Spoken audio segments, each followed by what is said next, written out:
So if you're looking to find the best productivity tactics out there to enhance your productivity as much as possible, this is the video for you, because today I'm gonna dilate all of the productivity tactics I've used and tried into one video, and I'm gonna share with you how it is that I've been able to take 4 AP classes in 1 year, all the while playing on a soccer team, both in school and at club, and growing a YouTube channel.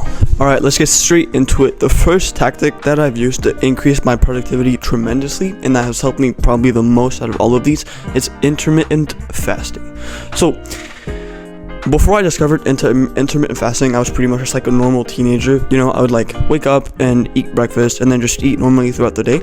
But when I discovered intermittent fasting, that's when things really changed, and I started to do like a lot more work, and my work was a lot more like the potency and quality of the work done while I was fasted was just so much better than when I had eaten something prior to trying to do deep focused work, which is something I'll get to later. Basically, intermittent fasting is like, to me, I just see it as not eating in the morning, but it's essentially just restricting your eating window. So I'm not eating in the morning, and so that means that the time that I eat during the day is from like 12 to 8, right? That's my eating window, instead of from like 8:30 to 8, right?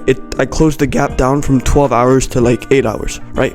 But this one simple thing of basically just not eating in the morning, because that's when intermittent fasting is like most applicable to most people like you and I, and it's so effective because when you eat, like, your body is using all of its energy to digest and to like process the food inside of you, right? But when you stay fasted, all of that energy goes into your brain and into like getting good focused work done. Like, essentially your brain needs a lot of energy to do good focused work, but if your body is using its energy to digest, your work will simply not be as good. So simply waking up, not eating anything, and getting straight to work is so powerful, and I cannot explain to you the incredible benefits of just not eating in the morning. Or like, you feel this hunger inside of you, right? You don't want to go hunting hungry. Did you think cavemen would go out like looking for boar having just eaten a boar?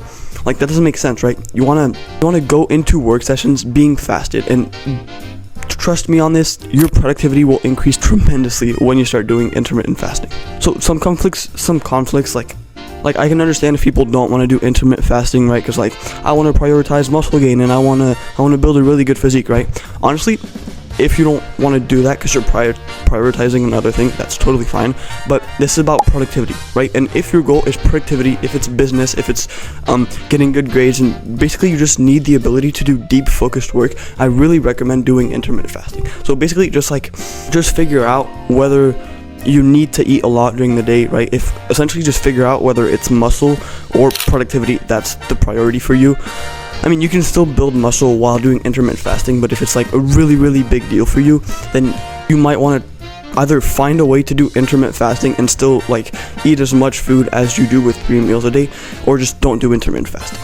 Alright, the second productivity tactic is eat the frog. And eat the frog is pretty similar to intermittent fasting in that it's best done in the morning. And essentially, you wake up, and the first work task that you do in the morning, essentially the first thing you do in the morning, is the hardest task possible. It's the task that will give you the most results. So you might have heard of like the 80-20 rule, right? Like 80% of the results come from 20% of the work. Well, basically you just want to take 20% of the work that will give you 80% of the results and just hammer that out as soon as you've woken up, right? Imagine waking up, you're fasted, you're lethal, you're deadly, and you attack the hardest task that you would usually procrastinate on, and you finish it straight away.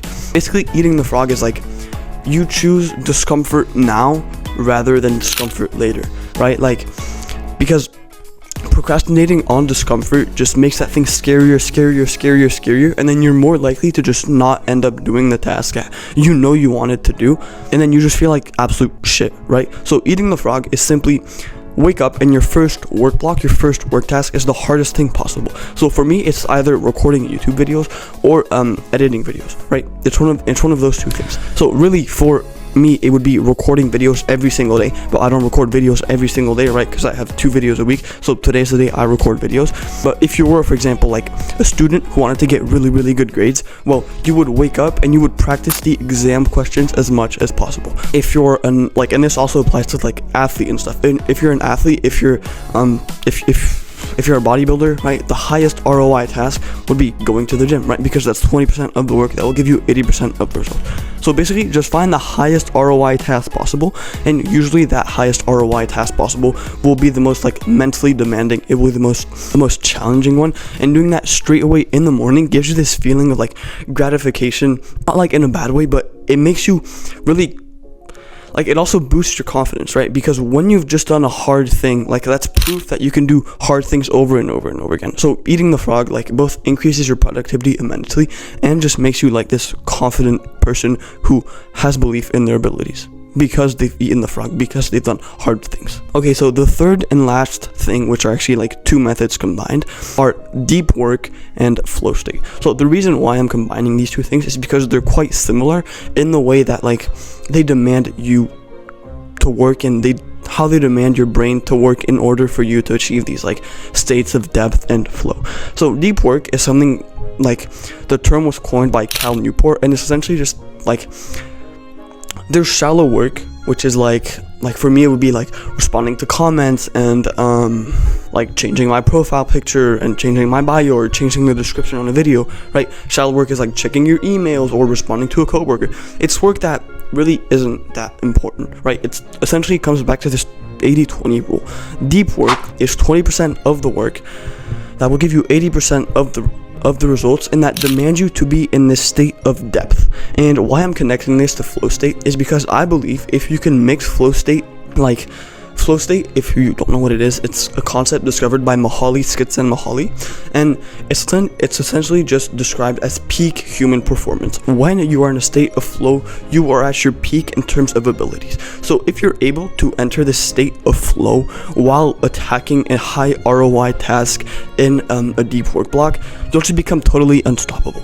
So basically, to mix these two, you just want to limit the amount of distractions you have in like the environment that you work in, right? You don't want to have like people coming in and out of your room all the time. You don't want to have like an annoying bird outside your window, right? Like close your window. Essentially just make your environment as like adaptable to your work as possible, and that will guarantee depth. Another thing you can do to like promote depth and flow is having a ritual. If you have the same ritual every single time before you enter flow and depth, well, like it'll train your brain to click into this flow state once you've done this ritual, right? Like John Jones, every time he enters the octagon, he spins around in his arms, and he's described that as simply his way of like getting into the flow state, getting into states of depth. So that's pretty much it. Like, these are the things, essentially the 80-20 rules of productivity, right? Like 20% of the productivity tactics will give you 80%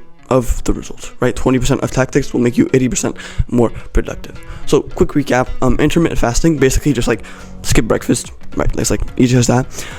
Eat the frog while you're fasted in the morning. Do the hardest task possible, and then while you're doing this task, do deep work and incorporate states of flow. So like to get into flow, which I haven't covered, basically give yourself a goal, right? Make it challenging, because when your skill and the challenge are like meet each other is when you get into states of flow.